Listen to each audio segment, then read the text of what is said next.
ശാന്തിദേവിയുടെ മകൻ അശോകിന്റെ കല്യാണം കഴിഞ്ഞിരുന്നു. മൂത്ത മരുമകൾ സുനേന നല്ല സ്വഭാവക്കാരിയായിരുന്നു. സുനേന വീട് മുഴുവനും നല്ല രീതിയിൽ തന്നെ നോക്കി നടത്തുമായിരുന്നു. ഒരു വഴക്കുമില്ല, സ്നേഹം മാത്രം. ഇതായിരുന്നു ശാന്തിദേവിയുടെ കുടുംബം.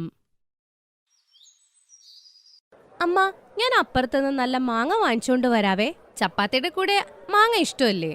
ശരി മോളെ, അപ്പോഴേക്കും ഞാൻ ഇവിടുന്ന് പച്ചക്കറി വാങ്ങാം. നിനക്ക് ആലു ബുക്കാര തിന്നാൻ കൊതിയല്ലേ? മാങ്ങയുടെ കൂടെ ആലു ബുക്കാരയും കൂടെ നീ വാങ്ങിക്കോ. ശരി അമ്മ. അത് പിന്നെ ശാന്തി, എന്തുണ്ട് വിശേഷം? പച്ചക്കറി മാർക്കറ്റിൽ വന്ന് തന്നെ കാണാൻ പറ്റിയല്ലോ. ആ കൃഷ്ണചേട്ടത്തി സുഖാണോ? നമസ്തേ ആന്റി. ആ മതി മതി, നന്നായിരിക്കും മോളെ. മൂത്ത മരുമകളെ കൊണ്ട് എല്ലാ ജോലിയും ചെയ്യിപ്പിക്കുന്നുണ്ട്. എപ്പോഴാ ഇളയ മരുമകളെ കൊണ്ടുവരാൻ പോണത്? ചേട്ടത്തി തപ്പിക്കൊണ്ടിരിക്കുക. നല്ലൊരു വീട്ടിലെ നല്ല കൊച്ചിനെ കിട്ടിയാ ഞങ്ങള് കല്യാണം കഴിപ്പിക്കാൻ തയ്യാറാ. ഞാൻ പറയട്ടെ, എന്റെ ഒരു പെൺകുട്ടിയുണ്ട്, നല്ല പൈസയും ഉണ്ട്, അതിന്റെ കൂട്ടത്തിൽ അച്ചടക്കവും ഉണ്ട്. പെണ്ണിനെ കാണാൻ നല്ല സുന്ദരിയോ, നല്ല വെളുത്ത് തുടുത്തായിരിക്കണേ, പഠിപ്പും ഉണ്ടെന്നേ. നല്ല കല്യാണാലോചനയാ അത്. നാളെ തന്നെ സംസാരിക്കട്ടെ ഞാൻ. ആണോ? അതെന്തായാലും നല്ലതായി. അതെ, ഒന്ന് സംസാരിക്ക്. അതുപോലെ പെണ്ണിന്റെ ബയോഡേറ്റയും ഫോട്ടോയൊക്കെ ഒന്ന് അയച്ചു തരുമോ? നിഖിലിന്റെ ഞങ്ങള് തന്നേക്കാം. ആന്റിജി, പെണ്ണിന്റെ പേരെന്താണ്? പേരോ? ആ, പൂനം. പൂനം എന്നാ പേര്. എന്റെ നമ്പറിലേക്ക് നിഖിലിന്റെ ഫോട്ടോയും കാര്യങ്ങളൊക്കെ അയച്ചേരെ. ഞാൻ അങ്ങോട്ടേക്ക് അയച്ചേക്കാം. എന്നിട്ട് അവരുടെയും ഞാൻ ഇങ്ങോട്ടേക്ക് അയച്ചുതരാം. കാര്യമൊക്കെ സെറ്റായാൽ എനിക്ക് ചെലവ് തരണം കേട്ടോ. അങ്ങനെ പെൺവീട്ടുകാര് വന്ന് കാര്യങ്ങളൊക്കെ സംസാരിച്ചു. പെൺവീട്ടുകാർക്ക് ചെക്കനെ ഇഷ്ടപ്പെട്ടു. ചെക്കൻ വീട്ടുകാർക്ക് പൂനമിനെ അങ്ങ് ഇഷ്ടപ്പെടുകയും ചെയ്തു. കുറച്ചു കഴിഞ്ഞ് പൂനമിന്റെ നിഖിലിനെ വിവാഹം അങ്ങ് നടത്തി. ശാന്തിദേവിക്ക് സമാധാനമായി. ജീവിച്ചിരിക്കുമ്പോ തന്നെ 2 മക്കളുടെയും കല്യാണം കഴിഞ്ഞു. എല്ലാ ഉത്തരവാദിത്തങ്ങളും തീർന്ന പോലെ. പക്ഷെ മനുഷ്യരെന്തോ ചിന്തിക്കുന്നോ അതുപോലെ സംഭവിക്കണമെന്നില്ലല്ലോ. ശാന്തിദേവി കരുതിയത് സുനേനെ പോലെ തന്നെയായിരിക്കും ഇളയ മരുമകൾ പൂനമെന്ന്. പക്ഷെ അങ്ങനെയല്ലായിരുന്നു. പൂനം ശരിക്കും സ്ട്രെയിറ്റ് ഫോർവേഡ് ആയ ഒരു കുട്ടിയായിരുന്നു. വീട്ടിൽ വന്നു കയറിയപ്പോൾ തന്നെ അവളുടെ ഇഷ്ടങ്ങൾ അവൾ ചെയ്യാൻ തുടങ്ങി. പൂനം, ഞാൻ നിനക്ക് വേണ്ടി വഴുതനങ്ങ കറിയും ചപ്പാത്തി ഉണ്ടാക്കിയിട്ടുണ്ട്. എന്നോട് പറഞ്ഞാ പോരായിരുന്നോ സാൻഡ്വിച്ച് ഉണ്ടാക്കാൻ? ഞാൻ ഉണ്ടാക്കി തരട്ടെ? അയ്യോ വേണ്ട, ഞാൻ എന്റെ ഇഷ്ടരീതിക്കാണ് ഞാൻ സാൻഡ്വിച്ച് ഉണ്ടാക്കാറ്. പനീർ ഇരിപ്പുണ്ടോ, അതോ അത് വാങ്ങണോ? കാരണം അടുക്കളയിൽ വന്ന് കേറുമ്പോ ഇവിടെ ഒന്നും കാണാറില്ല ഉണ്ടാക്കുന്ന സമയം. പൂനം, പനീറൊക്കെ ഉണ്ടായിരുന്നോ? രാത്രിയുടെ കറിക്ക് വേണ്ടി ഞാൻ അതങ്ങ് എടുത്തല്ലോ. ഒരു കാര്യം ചെയ്യാം, ഞാൻ ആരെങ്കിലും വിട്ട് മേടിപ്പിക്കാം. എനിക്ക് നിങ്ങളെപ്പോലെ സമയമൊന്നുമില്ല. എനിക്ക് വേറെ കുറെ കാര്യങ്ങളുണ്ട്. എന്റെ വീടിന്റെ അവിടെ എന്റെ പഴയ കൂട്ടുകാരി വരുന്നുണ്ട്, അങ്ങോട്ട് പോണം. ഞാൻ സാൻഡ്വിച്ച് ഒന്നും ഉണ്ടാക്കാൻ പോകുന്നില്ല. ഞാൻ എന്റെ അമ്മയുടെ അടുത്ത് പോയി എന്തെങ്കിലും കഴിച്ചോളാം. ശാന്തിദേവി പൂനം പറഞ്ഞതെല്ലാം കേൾക്കുകയായിരുന്നു. പൂനം മോളെ, പനീറില്ലെന്ന് വെച്ച് ഇത്ര ബഹളം എന്തിനാ ഉണ്ടാക്കുന്നത്? വിശന്ന് എന്തിനാ സ്വന്തം വീട്ടിൽ പോകുന്നത്? എന്തെങ്കിലും കഴിച്ചിട്ട് പോ. പനീർ തന്നെ വേണമെന്നുണ്ടോ? ഉരുളക്കിഴങ്ങ് എടുത്ത് ചെയ്യ്. ഉരുളക്കിഴങ്ങ് സാൻഡ്വിച്ച് ഉണ്ടാക്ക്. അടുക്കളയിൽ എപ്പോഴും എല്ലാം ഉണ്ടാവണമെന്നില്ലല്ലോ മോളെ. കുറച്ചൊക്കെ നമ്മൾ ഒതുങ്ങണം മോളെ. അടുക്കള എന്റെ ആയിരുന്നെങ്കിലുണ്ടല്ലോ എല്ലാ സാധനങ്ങളും ഉണ്ടായേനെ. ഇതിപ്പോ നിങ്ങൾ 2 പേരുമല്ലേ അടുക്കള ഭരണം. അപ്പൊ പിന്നെ സാധനങ്ങൾ കുറവായിരിക്കും. ഞാനാണ് അടുക്കള ഭരണം ചെയ്യണമെങ്കിൽ എല്ലാം കാണും അവിടെ. പൂനമിന് ദേഷ്യം വരും. കുറച്ചു മാസങ്ങൾ ഇങ്ങനെ തന്നെ പോയി. പൂനം എല്ലാ കാര്യത്തിലും വഴക്കിടാൻ തുടങ്ങി.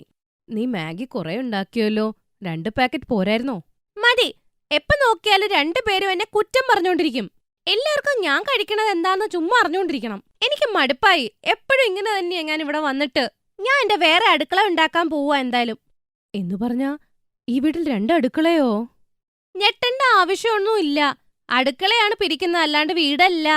എനിക്ക് എന്റെ ഇഷ്ടത്തിന് ആഹാരമൊക്കെ വെച്ച് കഴിക്കണം എന്ന് ആഗ്രഹമുണ്ട്. അതുകൊണ്ട് എന്റെ അടുക്കളയിൽ നിങ്ങൾ വരരുത്. എനിക്ക് ആവശ്യമുള്ള സാധനങ്ങൾ വാങ്ങിയിട്ട് ഞാൻ അടുക്കള ഉണ്ടാക്കിക്കോളാം. എന്താ പൂനം കുട്ടികളെ പോലെ സംസാരിക്കുന്നത്? ഇപ്പൊ മറ്റൊരു അടുക്കളയുടെ ആവശ്യം എന്താ? അല്ല, എനിക്ക് മനസ്സിലാവുന്നില്ല. എന്താ നിന്റെ പ്രശ്നം? എനിക്ക് ബുദ്ധിമുട്ട് എന്തായാലും ഉണ്ട്. ഞാൻ വേറെ അടുക്കള സെറ്റാക്കാൻ പോവാ. അല്ലെങ്കിൽ ഇവിടെ ഈ വീട്ടിൽ 2 അടുക്കളയുണ്ടല്ലോ, അപ്പൊ പിന്നെ അത് ഞാൻ അങ്ങ് ഉപയോഗിക്കുക. അല്ലേലും നമ്മൾ ഫസ്റ്റ് ഫ്ലോറിലാ, നമ്മൾ അവിടെയല്ലേ താമസിക്കുന്നേ. പിന്നെ അടുക്കളയും അവിടെ ഉണ്ടല്ലോ. ഞാൻ അതങ്ങ് സെറ്റാക്കി എടുക്കാൻ പോവാണ്. ഞാൻ മാർക്കറ്റിൽ പോയിട്ട് ആവശ്യമുള്ള സാധനം വാങ്ങിയിട്ട് വരാം. ശാന്തിദേവി മനസ്സിൽ പോലും വിചാരിക്കാത്ത കാര്യങ്ങളാണ് വീട്ടിൽ നടന്നത്. വീട്ടിൽ 2 അടുക്കള. അങ്ങനെ വീട്ടിൽ 2 അടുക്കളയായി മാറി. 2 അടുക്കളയായാൽ എന്താണ്? കുറച്ചു കഴിഞ്ഞപ്പോ കാര്യങ്ങളൊക്കെ മാറി. കുറച്ചു നാളത്തേക്ക് പൂനം ഇഷ്ടപ്പെട്ട ആഹാരമൊക്കെ ഉണ്ടാക്കി കഴിക്കാനും തുടങ്ങിയിരുന്നു. പക്ഷെ കുറച്ചു കഴിഞ്ഞപ്പോ അവൾ അടുക്കള ഭരണം അങ്ങ് നിർത്തി. എന്തു പറ്റി പൂനം? നീ എന്താ ഇന്ന് ഒന്നും ഉണ്ടാക്കിയില്ലേ? 2 ദിവസമായി ഞാൻ പുറത്തുനിന്നാ കഴിക്കുന്നത്. ന്യൂഡിൽസ് കഴിച്ച് കഴിച്ചെന്റെ വയറ് വേദനിക്കാൻ തുടങ്ങി. നിങ്ങൾ ആവശ്യമില്ലാത്ത കാര്യം പറയാത്. നൂഡിൽസ് ഏറ്റവും ടേസ്റ്റി അല്ലേ? എനിക്ക് 3 നേരം നൂഡിൽസ് തന്നാൽ ഞാൻ വെട്ടി അങ്ങ് വിഴുങ്ങും. പൂനം ആരോഗ്യമുള്ള ആഹാരം ഉണ്ടാക്കാൻ അങ്ങ് നിർത്തി. ഇപ്പൊ നോക്കിയാലും ഫാസ്റ്റ് ഫുഡ് ഉണ്ടാക്കാൻ തുടങ്ങിയോള്. ചിലപ്പോ പാസ്ത, ചോമീൻ, ബർഗർ, പിസ്സ എന്നൊക്കെ. സാധാരണ ഭക്ഷണം ഉണ്ടാക്കാൻ അവള് മറന്നുപോയി. ഇത് ശരിയല്ല മോളെ. പൂനം ഇപ്പൊ ആഹാരം ഉണ്ടാക്കുന്നില്ല. നിഖിൽ എപ്പോഴും പുറത്തു പോയാ കഴിക്കുന്നേ. എന്റെ മകന്റെ ഈ അവസ്ഥ എനിക്ക് കാണാൻ വയ്യ. സുനേന മോളെ, നീ ഒരു കാര്യം ചെയ്യ്. അശോകനും നിഖിലിനും കൂടെ ആഹാരം പാക്ക് ചെയ്യ നീ. അവന് വെണ്ടയ്ക്ക മെഴുക്കുരുട്ടി ഇഷ്ടമാ. ഉച്ചയ്ക്ക് അവൻ അത് കഴിച്ചോളും. ശരിയമ്മ, ഞാൻ ഇപ്പൊ തന്നെ തയ്യാറാക്കാം. നിഖിലെ, ഒരു നിമിഷം കേട്ടോ. പറയൂ ചേച്ചി. ഞാൻ നിന്റെ ചേട്ടന് വേണ്ടി ലഞ്ച് പാക്ക് ചെയ്തപ്പോ നിനക്കും കൂടെ പാക്ക് ചെയ്തിട്ടുണ്ട്. ഉച്ചയ്ക്ക് കഴിച്ചോണം കേട്ടോ. താങ്ക് യു ചേച്ചി. താങ്ക് യു അമ്മേ. സുനേന ഉച്ചത്തേക്കുള്ള ഭക്ഷണം പാക്ക് ചെയ്ത് നിഖിലിന് കൊടുക്കുമായിരുന്നു. ഒരു ദിവസം നിഖിൽ വീട്ടിൽ വന്നപ്പോൾ ഭയങ്കര വിഷമത്തിലായിരുന്നു. അവന്റെ ടെൻഷന്റെ കാരണം അവന്റെ ബോസും ഔട്ട് ഓഫ് ഇന്ത്യയിലെ ഒരു ക്ലയന്റും വീട്ടിൽ വരുന്നു. നോക്കൂ പൂനം, ഭക്ഷണം നീ പാചകം ചെയ്യേണ്ടി വരും. നീ അടുക്കള എന്തായാലും വേറെ ഉണ്ടാക്കിയില്ലേ? അപ്പോ ഭക്ഷണം ഉണ്ടാക്കേണ്ടത് നിന്റെ ചുമതലയാണ്. വൈകുന്നേരത്തേക്ക് നീ ഭക്ഷണം തയ്യാറാക്കണം. ബോസും വിദേശത്തു നിന്നുള്ള ക്ലയന്റും അത്താഴത്തിനുണ്ടാവും. ഞാനിങ്ങനെ ഇത്രയും പേർക്ക് ആഹാരം ഉണ്ടാക്കുന്നത് ഒറ്റയ്ക്ക്? എന്നെ കൊണ്ടൊന്നും പറ്റൂല. ഞാൻ കുറച്ച് മാഗി, പാസ്ത, ബർഗർ ഒക്കെ ഉണ്ടാക്കി വെക്കാം. വേറെ ആഹാരം ഒന്നും ഉണ്ടാക്കാൻ എനിക്ക് വയ്യ. പക്ഷേ അവർക്ക് വീട്ടിലെ ഭക്ഷണമാണ് ഇഷ്ടം. പരിപ്പും പച്ചക്കറിയും റൊട്ടിയൊക്കെ. അടുക്കളയിലാണെങ്കിൽ ഒന്നും കാണില്ലായിരിക്കുമല്ലേ? പിന്നെ നീ കണ്ട മസാലയും മറ്റൊക്കെ എന്തിനാ വാങ്ങി വെച്ചത്? നിഖിൽ, ഏട്ടത്തിയുടെ അമ്മയുടെ സഹായം നോക്കിയാലോ? സുനേന ചേട്ടന് നല്ല ആഹാരം ഉണ്ടാക്കുന്നത്. നിനക്ക് നിന്റെ കൈകൊണ്ട് അവർക്ക് ഭക്ഷണം ഉണ്ടാക്കാൻ പറ്റിയില്ലെങ്കിൽ പിന്നെ നീ എന്തിനാണ് എന്നോട് വീണ്ടും ഒരു അടുക്കള വേണമെന്ന് പറഞ്ഞത്? അടുക്കളയുണ്ട്, പക്ഷേ ഭക്ഷണം ഉണ്ടാക്കാൻ പറ്റില്ല. ഇന്ന് നീ കാരണം ഈ വീട്ടിൽ 2 അടുക്കളയാണുള്ളത്. ഈ വീട്ടിലാകെ ഒരു അടുക്കളയുടെ ആവശ്യമേ ഉള്ളൂ. അതിലെല്ലാവരും സംതൃപ്തരായിരുന്നു. ഇന്നിപ്പോൾ നീ കാരണം ഞങ്ങൾ എല്ലാവരും വിഷമിക്കുകയാണ്. ശരിയാ നിഖിൽ പറയുന്നത്. തെറ്റ് ഞാനാ ചെയ്തത്. ആ സമയത്ത് എനിക്ക് പൊട്ടത്തരം തോന്നി. ഞാൻ 2 അടുക്കളയാക്കി വീട്ടിൽ. ഒരുമിച്ച് താമസിക്കുന്നതിന്റെ ഒരു സുഖം എന്തായാലും ഒറ്റയ്ക്ക് കിട്ടില്ല. എല്ലാ ജോലിയും എനിക്ക് ചെയ്യേണ്ടി വരില്ലായിരുന്നു. എല്ലാ അമ്മയും സുനേനേട്ടത്തെ നോക്കുമായിരുന്നു. ഇനി ഞാൻ എന്തേ നിഖിൽ? ഇത്രയും ആഹാരം എനിക്ക് ഒറ്റയ്ക്ക് ഉണ്ടാക്കാൻ പറ്റില്ല. അവിടെ ശാന്തി ദേവിയും സുനേനയും വരും. അവരെല്ലാം കേൾക്കുകയായിരുന്നു. പൂനം, ടെൻഷൻ അടിക്കണ്ട. ഒരടുക്കളയിൽ തന്നെ എല്ലാം ഉണ്ടാക്കാം. നീ ഒറ്റയ്ക്കല്ല, ഞാനും അമ്മയും നിന്റെ കൂടെയുണ്ട്. അതേ മോളെ, ഞങ്ങള് ജീവനോടെ ഇരിക്കുമ്പോ നീ ഇങ്ങനെ ബുദ്ധിമുട്ടേണ്ട ആവശ്യമില്ല. എല്ലാ ആഹാരവും ഒരടുക്കളയിൽ തന്നെ ഉണ്ടാക്കാം. ബാ, എല്ലാരും കൂടെ ചേർന്ന് രാത്രിയിലെ ഭക്ഷണം നമുക്ക് തയ്യാറാക്കാം. ഐ എം സോറി അമ്മ.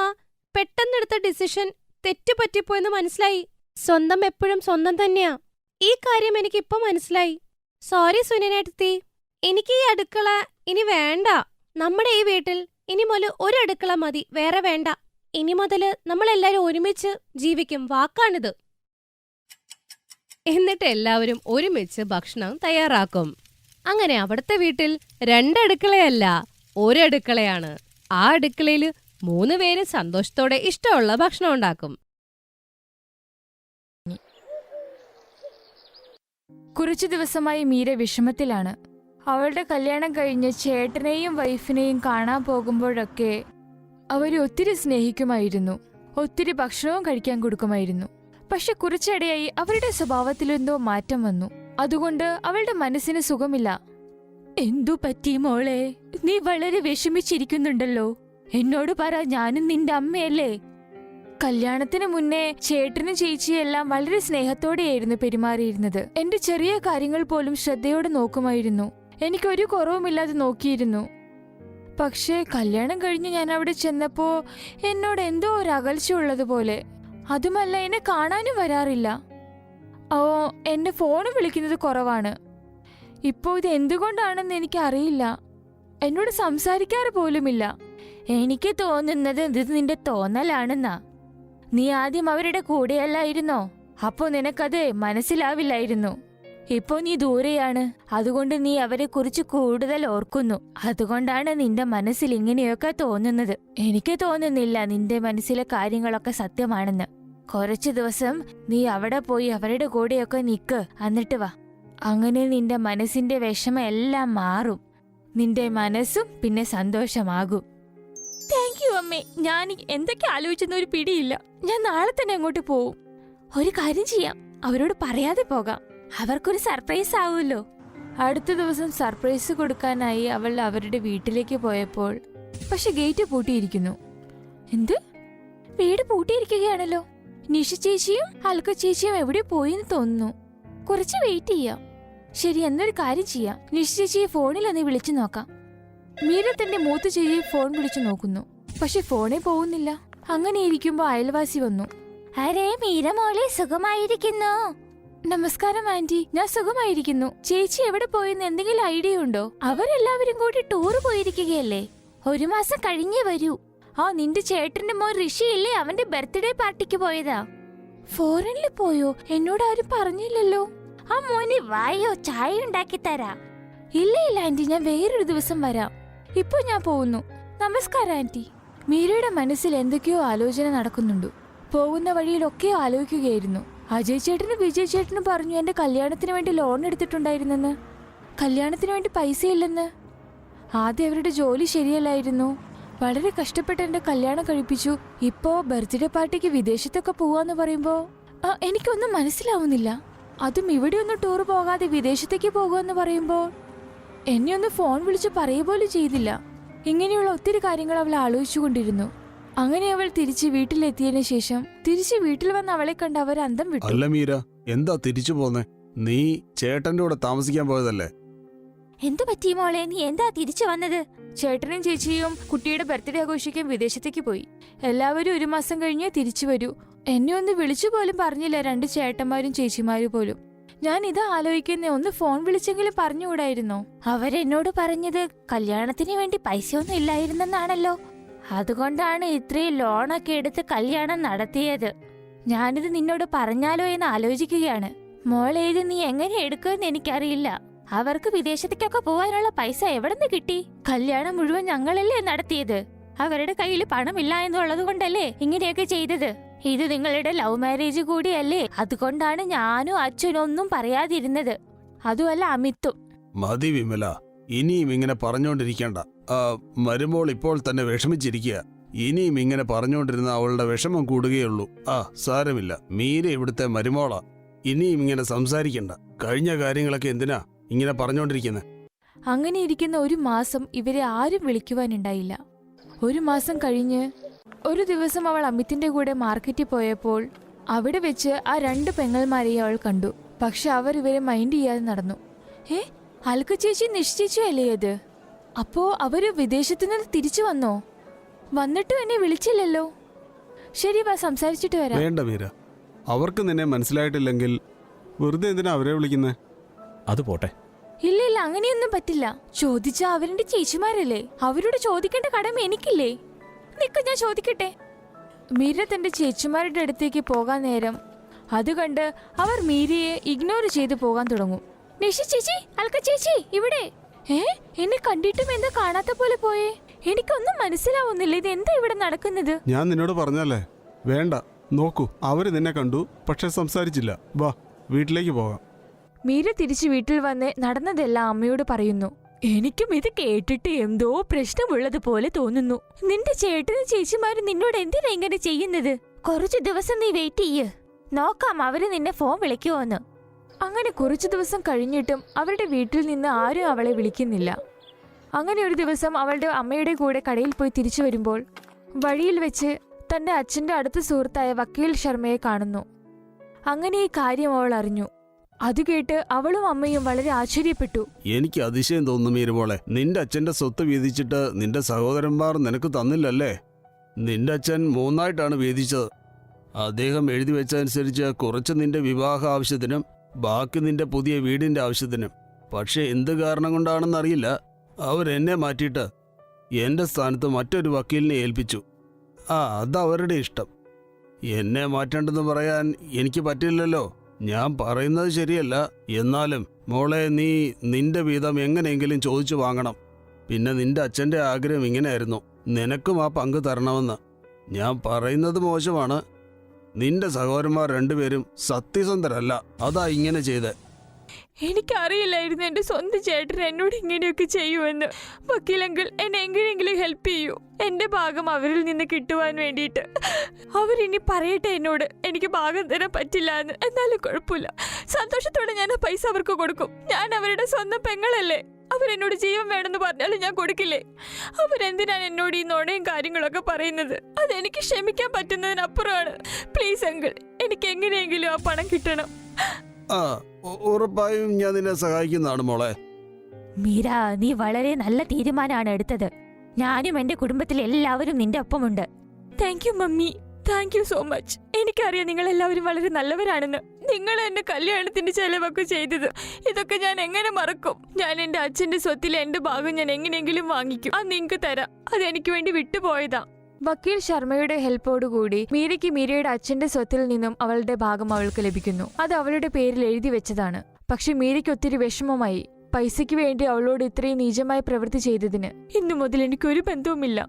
ഇങ്ങനൊരു പെങ്ങൾ ഉണ്ടെന്ന് മറന്നുപോയി. നീ അങ്ങനെ പറയരുത്, ഞങ്ങൾക്ക് തെറ്റുപറ്റി. അതെ മീരെ, പണം കിട്ടാൻ വേണ്ടി ഞങ്ങൾ തെറ്റ് ചെയ്തു. ഇല്ല ചേട്ടാ, ഇതൊത്തിരി വൈകിപ്പോയി. പ്ലീസ്, ഇനി ഒരു ബന്ധവും വേണ്ട നമ്മൾ തമ്മിൽ. താങ്ക് യു ശർമ്മ അങ്കിൾ, താങ്കൾ എനിക്ക് ഒത്തിരി സഹായിച്ചു ചെയ്തു. മീരയുടെ കണ്ണിൽ കണ്ണുനീർ വന്നു. അവൾ എന്നേക്കുമായി ചേട്ടന്മാരിൽ നിന്നും അകന്നു. ഇതാകട്ടെ അവളുടെ ചേട്ടനും ചേച്ചിമാർക്കുമുള്ള അവളിൽ നിന്നുമുള്ള പാഠം. Thanks for watching.